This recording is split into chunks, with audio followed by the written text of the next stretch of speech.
जीवन भर कष्ट पाए अभी तक सुख नहीं देखा है ना, एक बार नाम लेकर के देख मेरी गारंटी संकट मोचन अत सुखकारी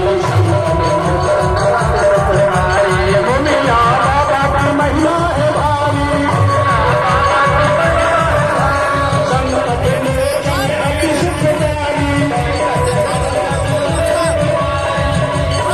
उसके दरबार में कोई कमी नहीं है, लेने वाला चाहिए। मेरी घर देवा भंडार अमृत भर से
चाहोगे मिल जाएगा, जो चाहोगे कभी बताएगा, कभी जो चाहोगे मिल जाएगा, फिर न कभी टूट पाएगा। बस एक काम करना है तुमको, कोई काम नहीं करना है। तो जब ले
कितनी बड़ी महिमा है उस घर की, पीपल वाले घोड़ी वाले की महिमा कैसे मालूम है? चाहे प्रेमी सब संसार बने, चाहे मौत बनेगा, ऐसा चमत्कार है। दुनिया तेरे साथ चलेगी, दुनिया तेरे साथ चलेगी, सारी रुकावट हट जाएगी, सारी उसका नाम लेना है ना। दुनिया तेरे साथ चलेगी, दुनिया सारी रुकावट हट जाएगी, तेरा क्रोध बढ़ेगा, अमृत बरसेगा,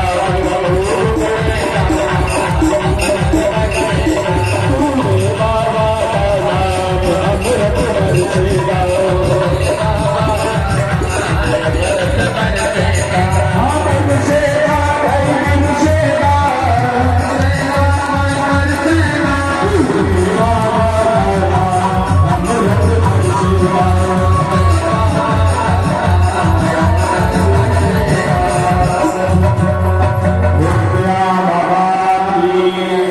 पीपर वाले की प्यारे भगवत प्रेमियों,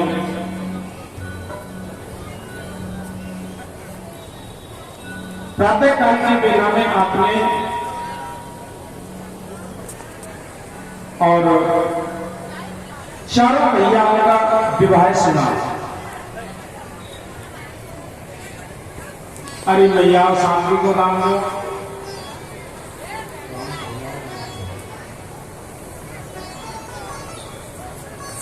सुखदेव जी कहते हैं राजा परीक्षित, कभी कभी क्या होता है कि जब ज्यादा खुशी होती है ना तो उस खुशी को नजर लग जाती है, हल्का सा बिंदु नजर का आ जाता है।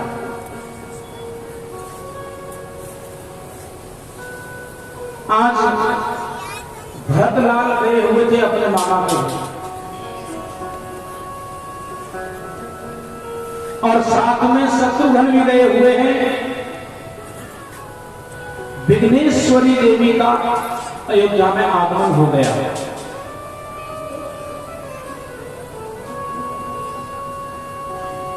देखो, एक विशेष सूचना हमें व्यवस्था कमेटी की ओर से मिली है कि विशेष करके हाथ जोड़ करके अनुरोध है कि जो माता अपने बच्चों को लेकर के आती है वो अपने पास में ही बैठा है।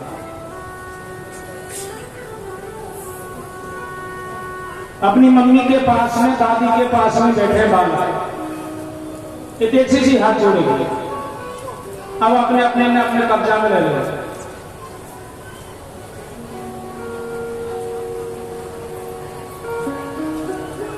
अब यह बालक यहाँ के तो फालतू गोबर चलो जाती, मैया यहाँ पे नहीं है कि चाची नहीं है कि दादी नहीं है, और जाके मैया दादी चाची होते हुए भी अगर बेटी होगी पास में ना लेगी ना तो वो ऐसे मान नहीं कि मेरा है ही ना।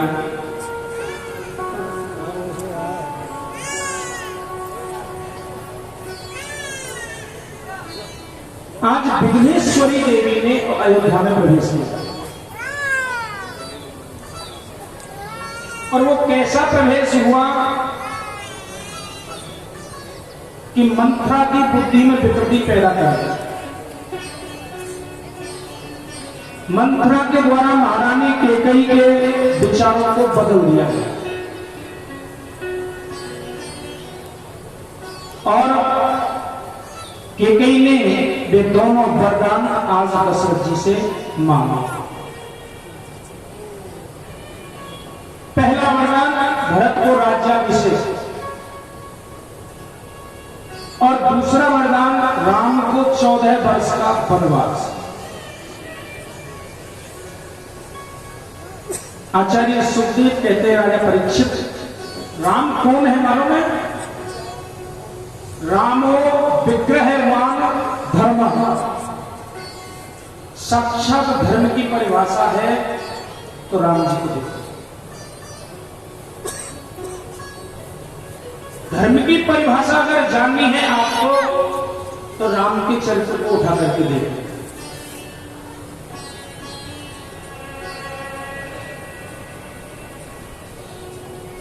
सुखदेव जी ने कहा कि देखो, एक विचित्र पात्र और है जिसका नाम है उर्मिला।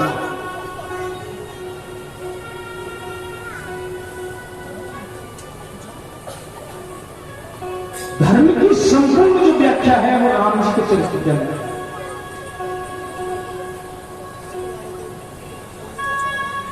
आज मां जानकी के साथ और लक्ष्मण जी भी जाने को तैयार हुए बने।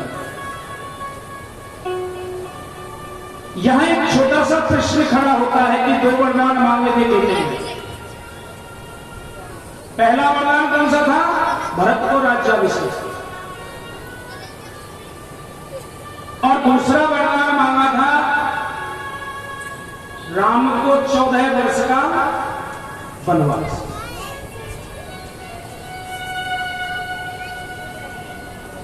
लेकिन यहां जो दूसरे नंबर का वरदान है वो पहले पूरा क्यों हो रहा है उसका कारण समझ में नहीं है। पहला वरदान तो भरत को राज्याभिषेक होना था, पहले भरत को राजा बनाया जाता, उसके उसके बाद राम को 14 वर्ष का वनवास दिया।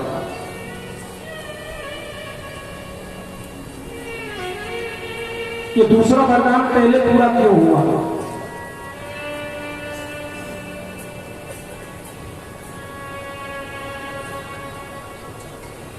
क्योंकि उसका एक मुख्यतः कारण था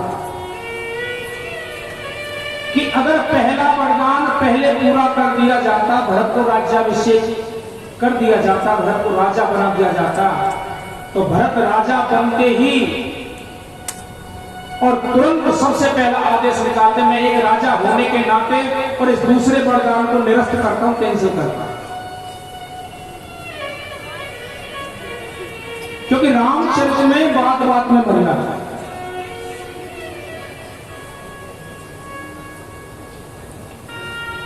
आज राम जी सीता जी के साथ और लक्ष्मण के साथ वन की ओर जाते हैं।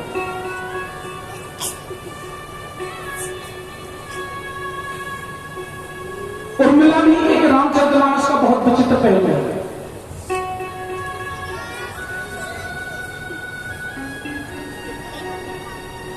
हृदय पर पत्थर रख लिया, लेकिन आंखों से आंसू नहीं आने दी उर्मिला ने।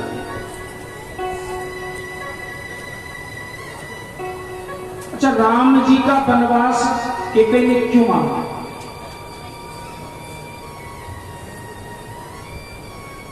मां कौशल्या भी जितना प्रेम नहीं करती थी राम जी से जितना केकई करती थी।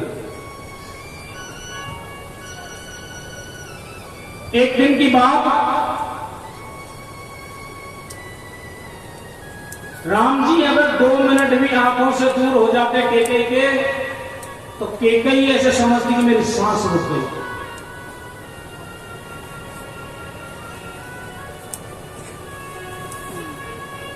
जितना तुम जिसको ज्यादा प्रेम करते हो ना, एक न एक दिन वो तुम्हें रुलाएगा, ये निश्चित है।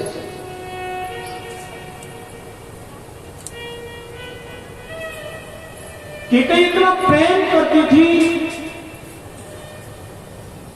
भरत चाहे महीने भर मामा के यहां लेके आ जाए, कोई याद नहीं आए, लेकिन राम एक सेकंड दूर ना हो सके। राम जी बहुत छोटे थे। केकई का नियम था कि राम जी को गोदी में लेकर के और अपने हाथ से भोजन कराती थी मां केकई। एक दिन भोजन कराते कराते जैसे ही पहला ग्रास और मां केकई ने राम जी के मुख में दिया, आज राम जी ने हाथ पकड़ लिया मां केकई, मैया तुम कितना प्रेम करती हो मुझसे? राम, मेरे प्रेम के सागर को जानना हर किसी के बस की बात नहीं, लेकिन मैं उसे दिखा नहीं सकता। मैं बताऊं कैसे कि मैं कितना प्रेम करता हूं। सच्ची में प्रेम करती हो मां, या दुनिया को दिखाने के लिए करती हो? हाँ मां, बताओ ना। केकई ने कहा, बेटा देख, मैं सच्चा हृदय से प्रेम करती हूं। तो मां, जिससे प्रेम किया जाता है फिर उससे कोई बात छुपाई नहीं जाती। आज मैं जो मांगू वो देगी? बोले हाँ, मेरे राम को मांगने में देर होगी, लेकिन केकई को देने में देर नहीं हो। तुम मांग बेटा, क्या चाहिए तुझे? अगर मां मैंने मांग लिया और तुमने अगर दे दिया, तो दुनिया में कोई अपनी बेटी का नाम केकई नहीं रखे। सोच लीजिए, केकई का समर्पण देखिए कि मुझे मेरे नाम की कोई परवाह नहीं, बस मेरा राम खुश रहे, मेरा राम पसंद है।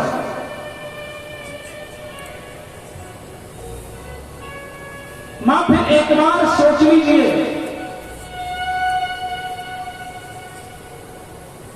अगर तुमने दे दिया और मैंने मांग लिया और वही तुमने मुझे दे दिया, तो तुम्हारा अपयश होगा। मुझे यश की परवाह नहीं बेटा, मां। अगर मां तुमने दे दिया तो सोच लीजिए आपको बेहतर भी देखना पड़ सकता है, आप विधवा भी हो सकते हैं।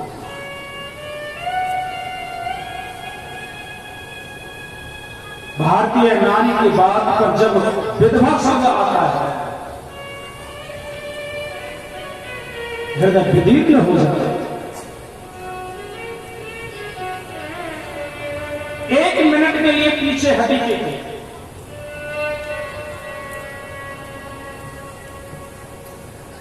हाँ मुझे ये भी मंजूर है, बस मेरा राम प्रसन्न रहे। तू मांगना बेटा तुझे क्या चाहिए।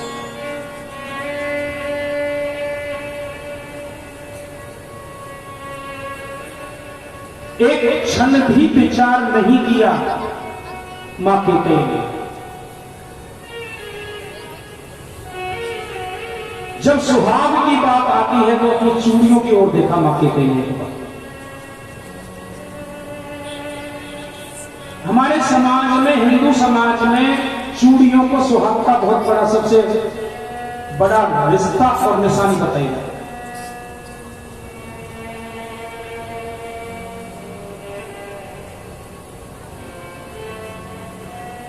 मैंने कई हृदय विदीर्ण दृश्य देखे। घर में 4 बहन है, 1 भाई है और भाई की फौज में नौकरी लग गई, सैनिक बन गए।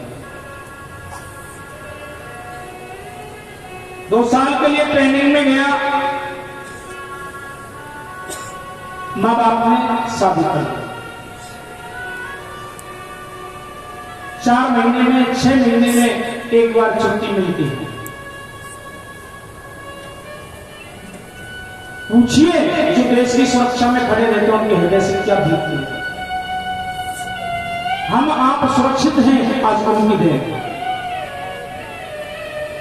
अपने प्राणों को अपने हाथों पर लेकर चलते 24 घंटे, दुश्मन का कोई भरोसा नहीं कब बार बार।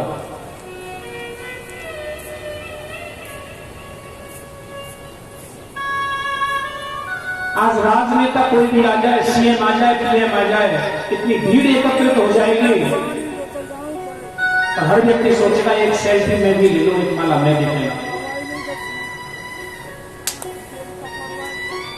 सम्मान करना है तो उनका करिए जिनकी वजह से तुम सुरक्षित हो। तुम्हारी आन बान शान, मां बहनों की इज्जत सुरक्षित है। और अगर मालूम नहीं, इतिहास की किताब उठाकर के देखिए, मुगलों ने क्या किया, अंग्रेजों ने क्या किया।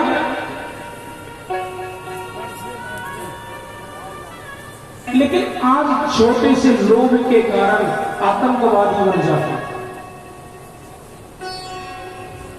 भ्रष्ट राजनेता देश को खोखला कर रहे हैं।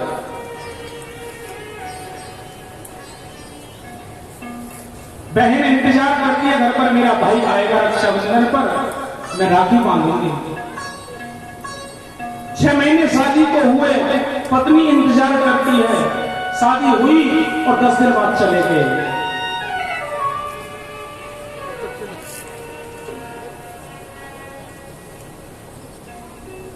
लेकिन जब फौजी सैनिक जब घर से वापस जाता है ना, उसकी मां से पूछना,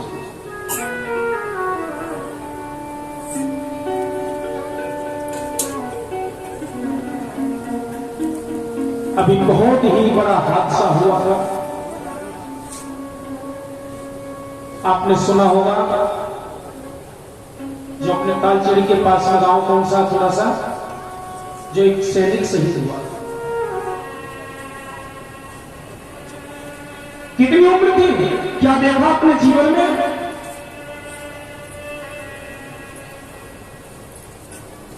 4 नौकरी दे दी जाए, सोने की खदान में उनको गाड़ दिया जाए, उस बहन का भाई वापस आ जाएगा, मुझे बताइए आप। वो मां का लाल वापस आ जाएगा, क्या करोगे सुख लेकर।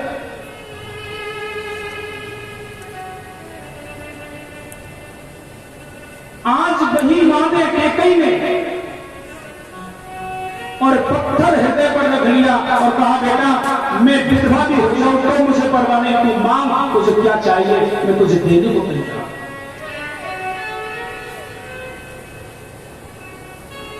बेटे के सामने पति की परवाह नहीं।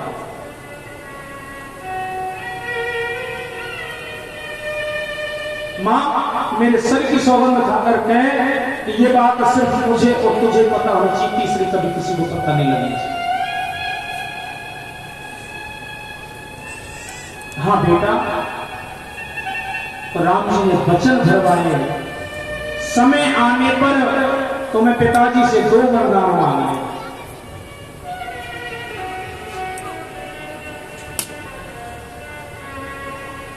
उसी दिन से और मां केकई ने अपना मोह दूर कर दिया राम से।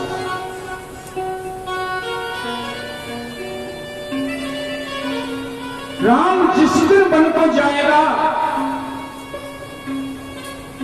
उस दिन वो सदमा में सहन कर पाऊं कि नहीं, इसलिए अभी से थोड़ा सा दूरी बनना शुरू कर।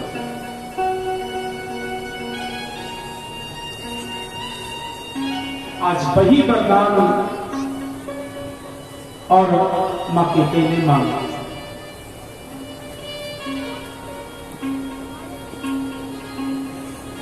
लक्ष्मण जी ने वन में जाते समय उर्मिला से कहा, 14 वर्षों तक तुम्हारी आंखों में आंसू नहीं होने चाहिए।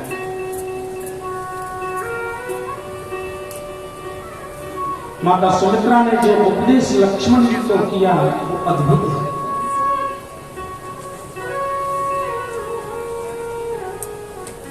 माता सुमित्रा ने लक्ष्मण से क्या कहा मालूम है? हम सिर्फ रामायण पढ़ते हैं लेकिन पहलुओं को जान नहीं पाते। बेटा देख, तुम वन को जा रहे हो, जाओ, चले जाओ, लेकिन एक बात याद रखना, तात तुम्हारी मातु वेद ही,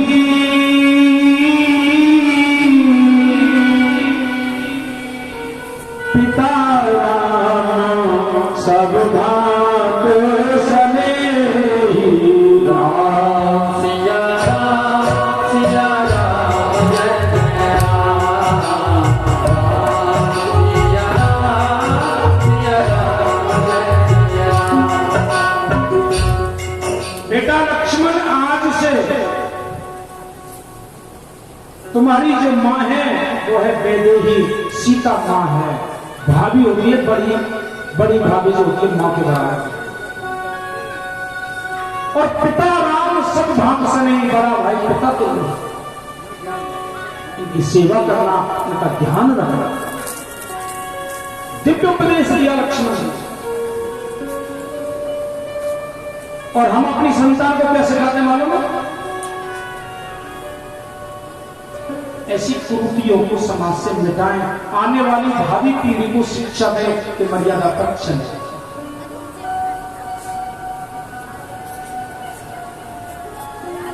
लक्ष्मण जी महाराज एक बार क्रोधित हुए पिता के प्रति। राम जी ने कहा, ऐसा नहीं सोचो लक्ष्मण। अयोध्यावासी राम जी के साथ गए और तमसा नदी के किनारे सबको सोता छोड़कर आगे चले गए। श्रृंगवेरपुर में रघुवर का पदार्पण हुआ। निषाद राज घोष से रात्रि भर वार्ता हुई लक्ष्मण की, और प्रातः काल होते ही गंगा के किनारे पर आ गए। राम जी जब गंगा के किनारे पर आए, प्रातः काल की बात, आवाज लगाई, अरे भैया कोई केवट है, नाव लाओ, हमें पार जाना है।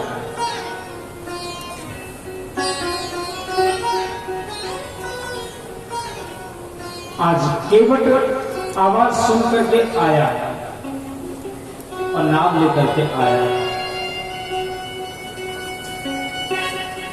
भगवान कहने लगे, ओ मोए जानोए गंगा पार, ओके बटला नाव किनारे पे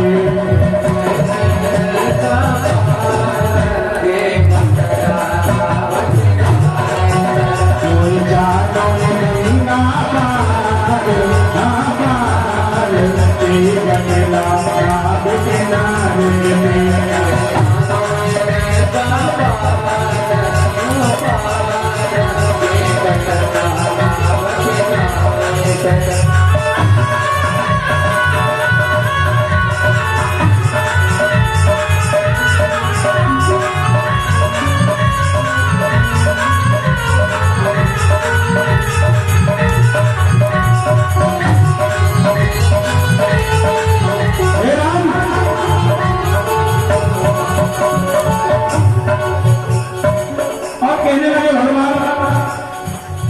मेरे संग में जनक दुलारी है, मेरे संग में जनक दुलारी है, लक्ष्मण भैया बलधारी है, लक्ष्मण भैया बलधारी है, मेरे संग में जनक दुलारी है,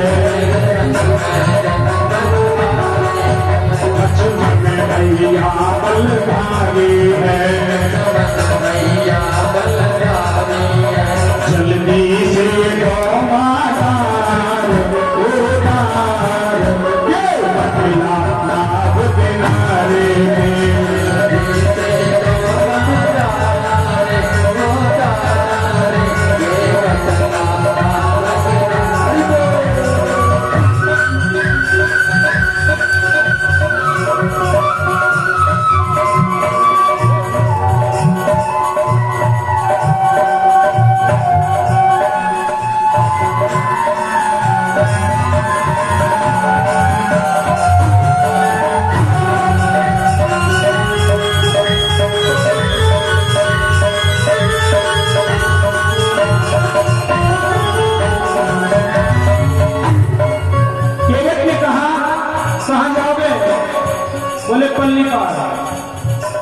जब स्वरूप को देखा तीनों के तो आलस्य करने लगा। केवट को भगवान कहने लगे, तू क्यों कर रयो निठुराई है, ले लीजिए तू अपराई है, ले लीजिए तू अपराई है, ले लीजिए तू अपराई है,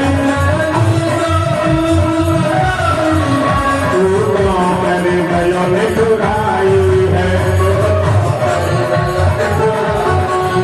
मेरी जो उतराई है, मोए पल पल होते आभार आभार के बटला नाव किनारे पल पल होते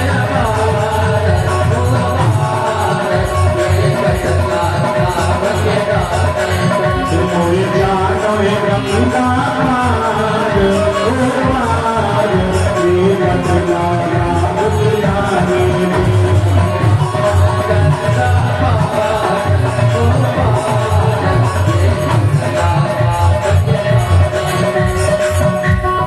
जब भगवान को देखा केवट ने, बोले कौन हो तुम, कहां से आए भैया। इतने में लक्ष्मण जी बोल पड़े, देख मेरा नाम लक्ष्मण है, मेरे बड़े भाई हैं जिनका नाम है श्री राम और दशरथ जी के पुत्र हैं, और ये जनक दुलारी।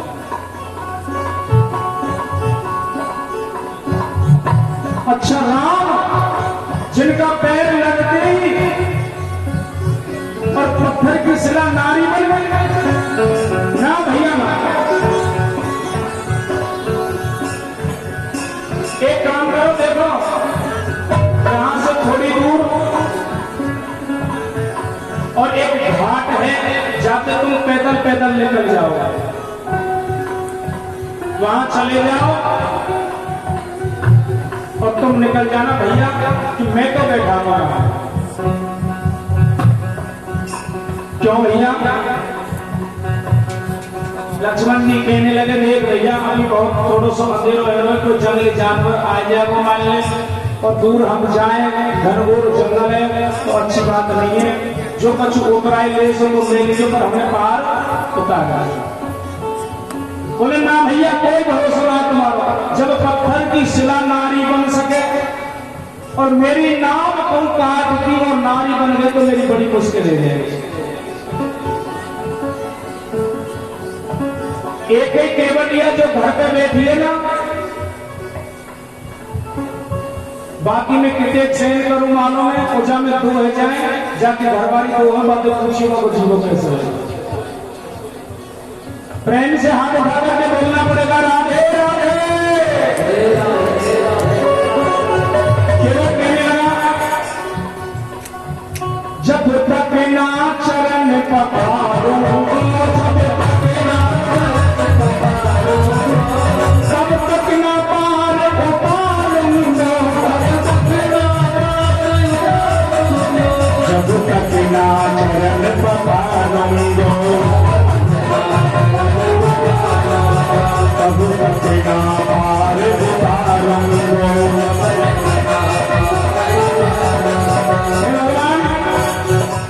अगर मेरी नाम कहीं औरत बन गई तो मुश्किल हो जाएगी। और फिर दूसरी बात और है,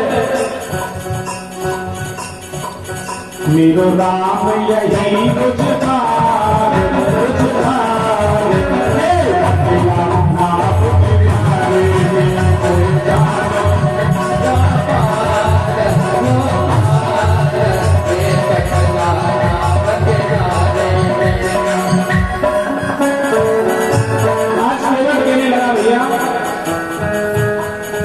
देखो मेरी रोजी रोटी है महाराज।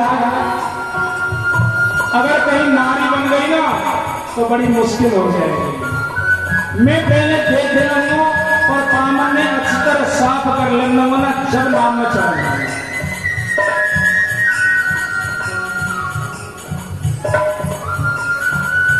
मानी भावना के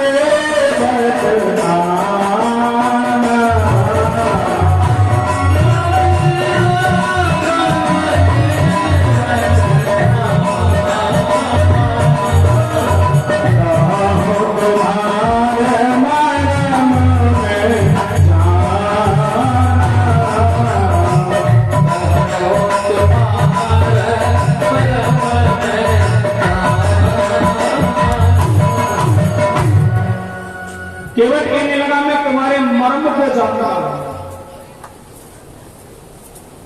कि कैसे हो तुम्हारे चरण के धूल से, और जब शिला नारी बन सकती है। सुखदेव जी कहते हैं राजा परीक्षित, ये केवट कौन है जो मर्म को जानता है? देवता लोग स्तुति करते हैं भगवान के जन्म के समय, और रामचरितमानस में लिखा है मास दिवस भात दिवस कोनो मरम न जाने को। और ये केवल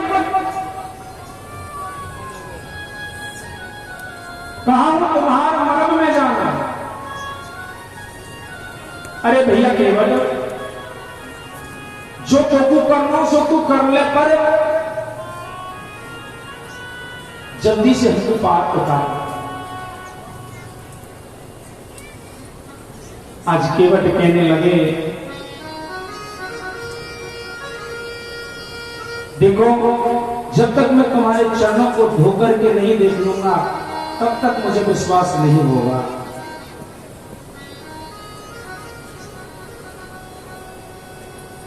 राम जी कहने लगे देखो केवल एक ही बात है, हमें कोई दूसरी बात नहीं है। हमको एक डर है, नहीं तो तू खूब सुबह से लेकर संध्या तक हमें खड़े कर लीजिए। पर हमारे सामने एक परेशानी है, एक समस्या है। राम जी कहने लगे देख तू जल्दी से ला मैया भैया, कहीं आना जाए भरत भैया। अरे तू जल्दी नाम लेकर के आ, जो कछु बातें करनी है नाम में कर लीजिए हमको। क्यों कि भरत जी ने अगर सुन लिया, पता चल गया ना भरत जी आ गए, मेरा भाई भरत आ गया, मोए पल पल होते अबार, अबार कहते हैं देवी को, कि बदला नाभ के नारे पे मोए पल पल होते अबार,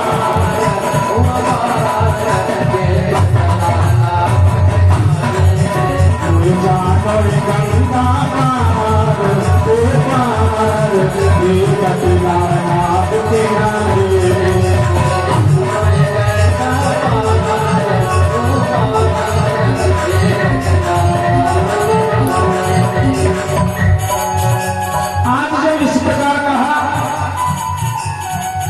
तो केवट कहने लगा प्रभु एक काम करो, मुझे आपके चरण साफ करने में दो, फिर मैं नैया में बैठाऊंगा। बोले ठीक है। इधर बगल में खड़े हुए लक्ष्मण जी और गुस्से के मारे लाल पीले हुए जा रहे हैं। जरा सा गुस्सा लक्ष्मण जी दिखाते भगवान ने देखे, लक्ष्मण देखो ऐसे नहीं बोलते, हमारा मतलब है। भगवान ने केवट कहने लगा प्रभु 2 मिनट रखो बस आगे। आज वहीं से आवाज लगे, केवटिया जल्दी से पानी भर के ला, जल भर के।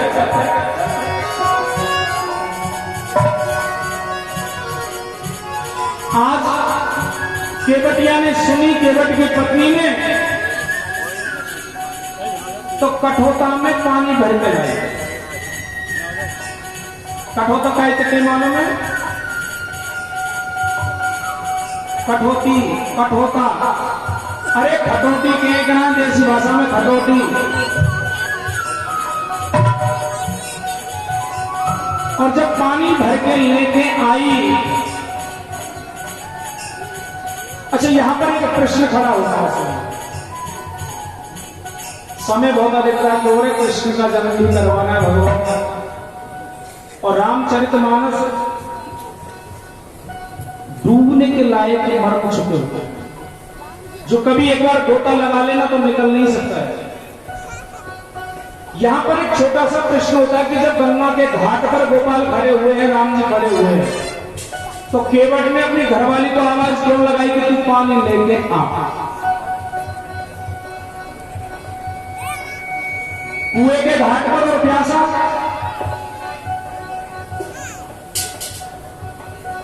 क्यों? उसका एक छोटा सा कारण है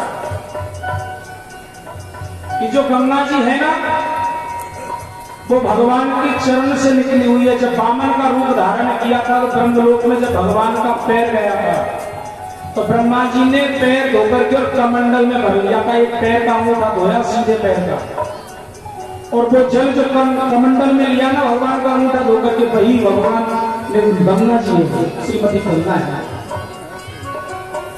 इसलिए केवट ने अपने घर वाली से और जल मंगवाया, क्योंकि जिस पानी से तुम एक बार नहा लेते हो फिर दोबारा नहा सकते हो। जाते पहले चरण हुए भाई पानी तो फिर दोबारा।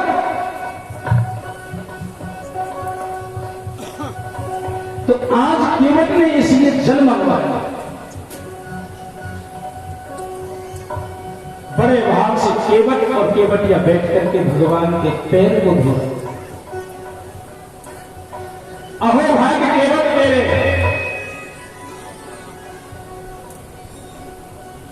जब ब्रह्मा जी ने अपने कमंडलों में पैर धोया भगवान का, तो केवल सिर्फ सीधे पैर का एक अंगूठा धोया। महाराज जनक ने जब सीता का कन्यादान किया, आप कन्यादान जब करते हो तो देखना दोनों पैरों के अंगूठे धोए जाते हैं, बस खाली पूरे पैर नहीं धोए जाते, पर के।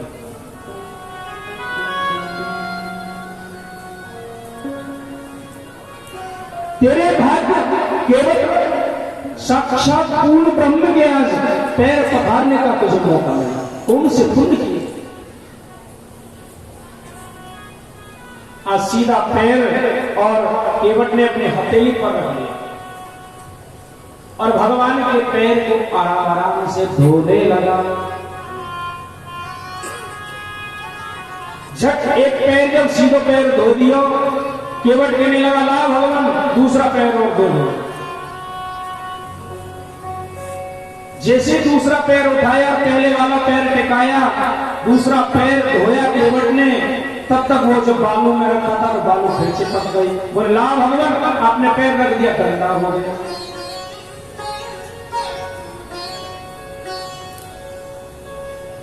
महाराज 2 घंटे हो गए, अब पैर दोनों पैर उठा करके तो खड़े हो नहीं सकते। भगवान बोले देख केवट जल्दी कर भैया,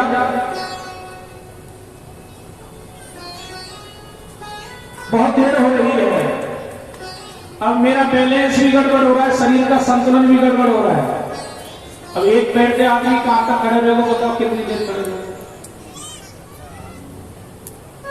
केवट बोला भगवान अगर शरीर का संतुलन गड़बड़ हो रहा है तो एक काम कीजिए, अपना हाथ लीजिए और मेरे सिर के ऊपर रख लीजिए और पकड़ लीजिए। अहो भाग्य केवट के,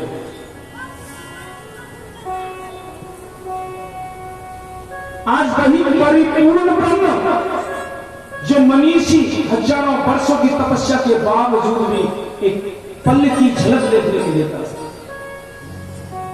केवट तेरे भाग्य सर पर हाथ और पुलकित हो रहा है, केवट गदगद हो रहा है। जब बहुत देर हो गई, लक्ष्मण कहने लगा अरे भैया सुनो देखो, तू ले चल लो कि ना ले चल लो, चल बहुत देर है गई तो तू ढोंग कर दे। कूपते ने पैर धो लिए। केवट जी कहते भगवान ये जो छोटे लाला है ना, ये कर्म दल के नेता है। अरे लक्ष्मण नहीं, हम इनके घाट पर आए हैं तो जो ये कहेंगे वैसा हमें करना पड़ेगा। भगवान कहने लगे केवट अब हमें पार लगाओ। बोले केवल 2 मिनट भगवान बस, अपने परिवार वालों को बुलाया, सब गांव वालों को बुलाया, अरे आ जाओ भैया, सब कुछ चरणामृत दियो। चरणामृत देके फिर भगवान बोले केवट अब तो तेरो संपूर्ण काम है गए, अब तो भैया पार लगाए गए। बोले नहीं प्रभु, अभी थोड़ा सा काम और है। क्या काम है कि जिनमें आज वर्षों हो गए तरसते तरसते,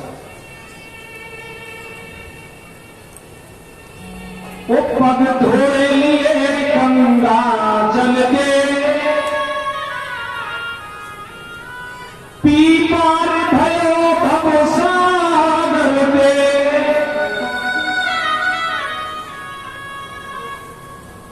पग धोए लिए गंगा जल के, पी पार भयो भव सागर। भव सागर से पार होना किसको कहते हैं मालूम है? अपने पितरों का जाकर के भगवान के धुले हुए चरण का जो जल उसे तर्पण दिया, आज पितर भी मुक्त हो रहे। वाह, आज हमारा कुल पवित्र हो गया, हमारी सदगति हो गई। पितरों को सदगति प्रदान किया केवट ने।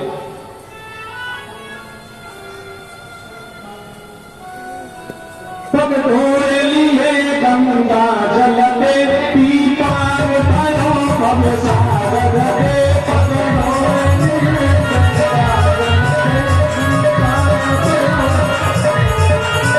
गंगा तेरी पार पार, बदला लाभ तुम्हारे कोई जान गंगा पार,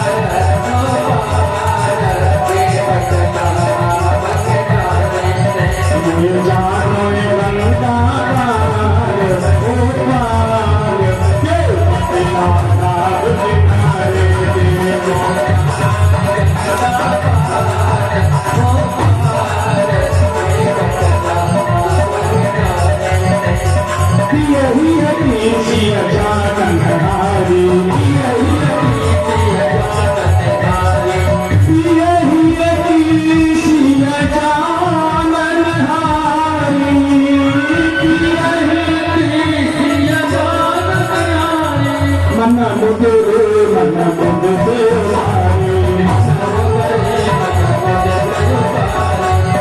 आज जैसे गंगा से पार कीने भगवान कहने लगे अब उतराई गई केवट को उससे पहले ही मां जानकी ने अपनी अंगूठी उतार करके और भगवान को दे दी। यहां माताओं को एक बहुत अच्छा संदेश मिलता है।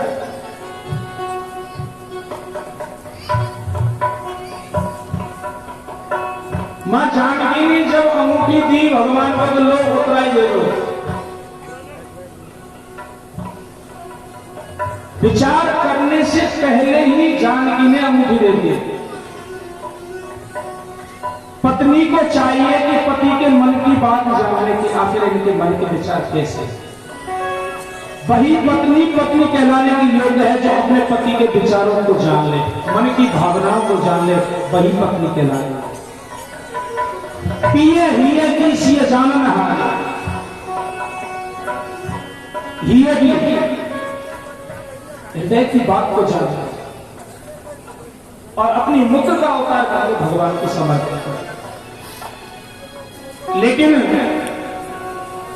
केवट ने और आज भगवान से कह दिया भगवान आप भी केवट और मैं भी केवट। नाई सेना नाई ले, धोबी सेना धोबी। हे प्रभु जब मैं तुम्हारे घाट पर आऊं तो तुम भी मुझे पार लगा देना, बस मुझे उतराई नहीं चाहिए। मैं गंगा से पार कराने वाला हूं, तुम भवसागर से पार करने वाले हो, बस एक बार दर्शन दे देना मेरे लिए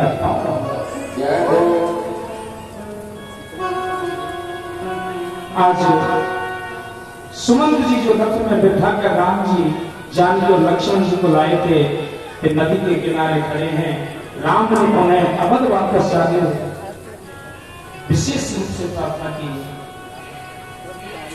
निशानराज गुरु के साथ में भरद्वाज मुनि के आश्रम में राम जी पर आए, प्रयाग में और भरद्वाज के साथ ही वाल्मीकि आश्रम पर आए। श्री वाल्मीकि मुनि से भगवान श्री राम अपने रहने का स्थान पूछते हैं।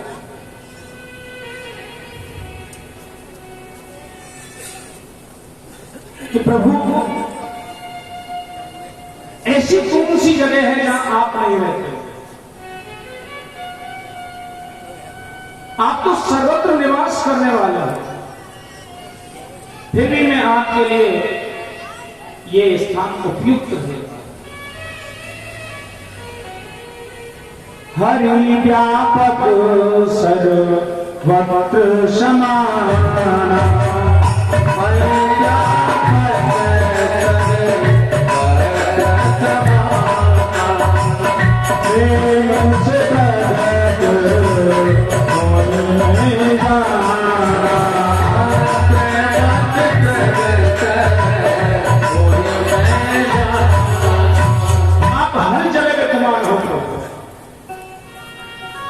सुमंत जी ने वापस लौटकर अयोध्या में जैसी सूचना दी, राम जी को आज अयोध्या से गए हुए पूरे 6 दिन हो गए। सुमंत जी ने जाकर महाराज दशरथ जी से कहा कि मेरे 1000 आग्रह करने के बावजूद भी राम लौट करके नहीं आए। जैसे ही महाराज दशरथ ने सुना कि राम लौट करके नहीं आए, तो राम राम कहे, राम कहे, राम राम कहे, राम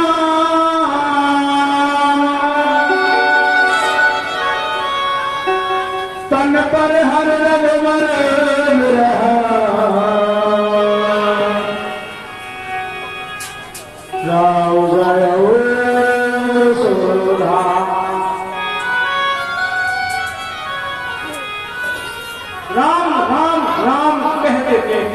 और दशरथ जी ने 5 भौतिक शरीर का त्याग कर दिया।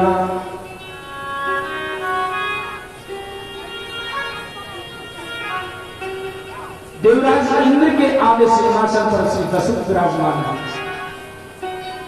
महाराज के शरीर को कैल आगे में सुरक्षित रखा है। भरतलाल को सूचना दी गई, जैसे ही भरत ने जब जाना कि मेरी माता के कहने पर राम वन में चले गए, तो आज भरत जी ने और बहुत प्रकार की सौगंधें खाई मां कौशल्या के साथ, और पहुंच गए मां केके के कमरे के आगे।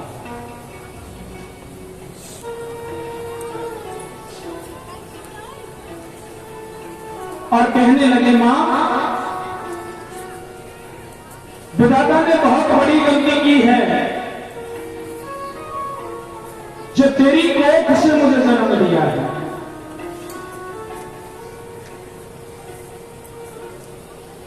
क्यों तूने आज वो वरदान मांगे?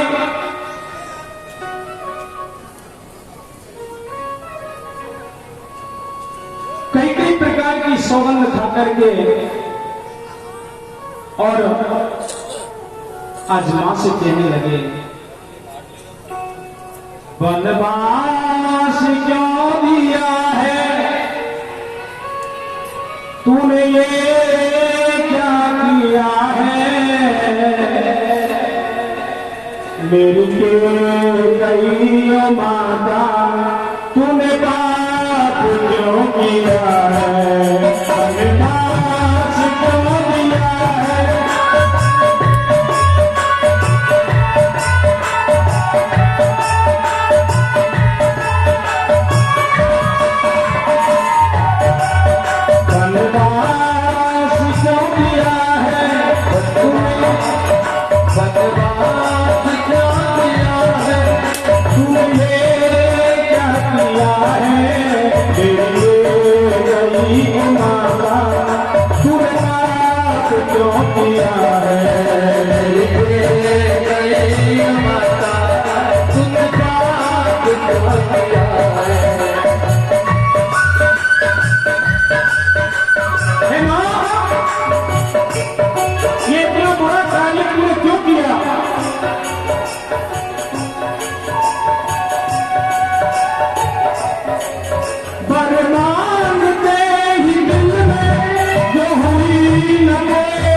अपराध क्यों किया है तूने, ये क्या किया है?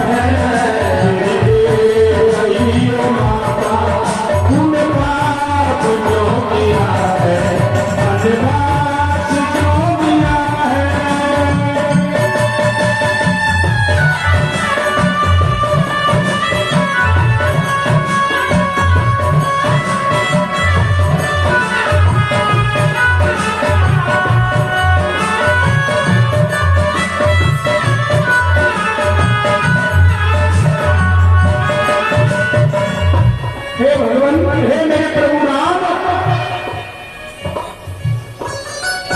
तुझे याद करके भैया भटकी है मेरी छाती, ये कुल की माता मेरी बनी है छाती।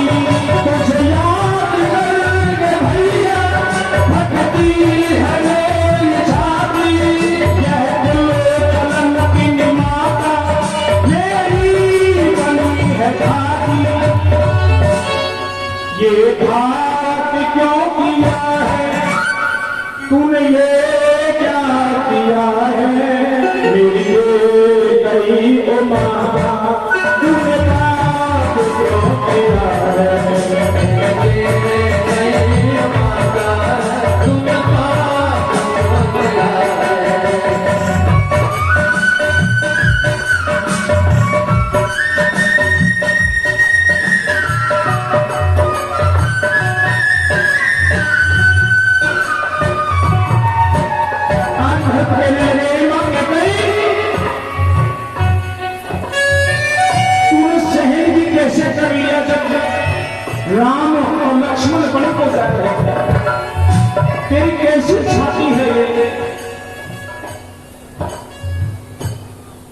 बन जात देख भैया तेरे में क्यों न फूटे, हट फेंक के ही तेरे ये हाथ क्यों न टूटे।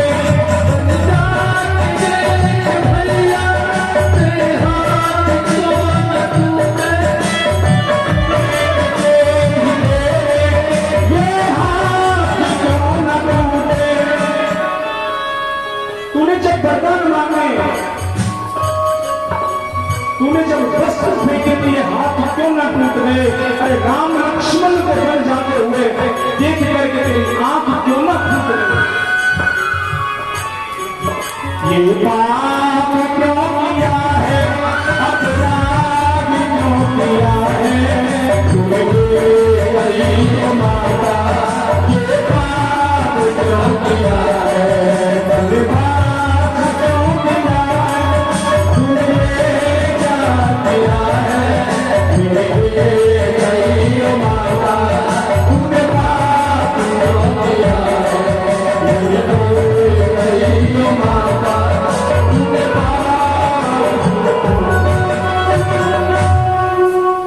हजारों प्रकार की सौंद खा खा करके और केकई को भला पड़ा।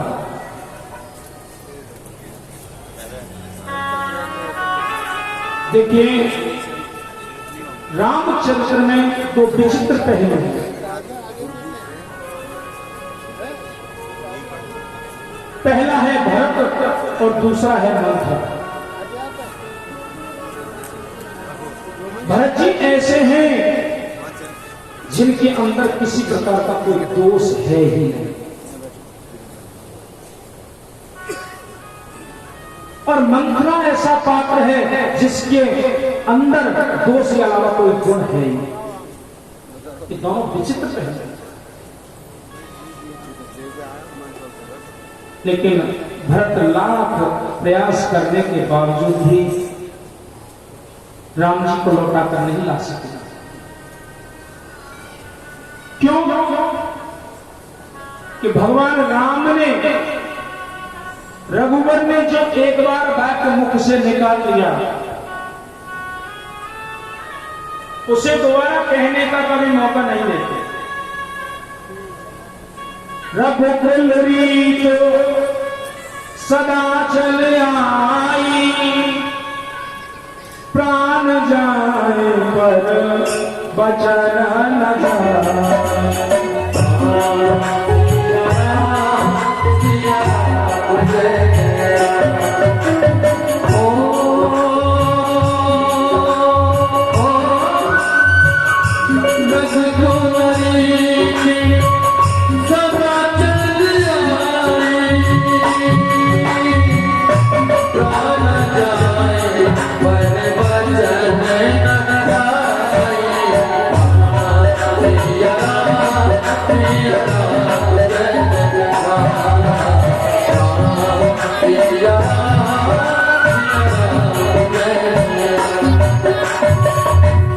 आज भरत जी चरण पादुका लेकर के आ गए।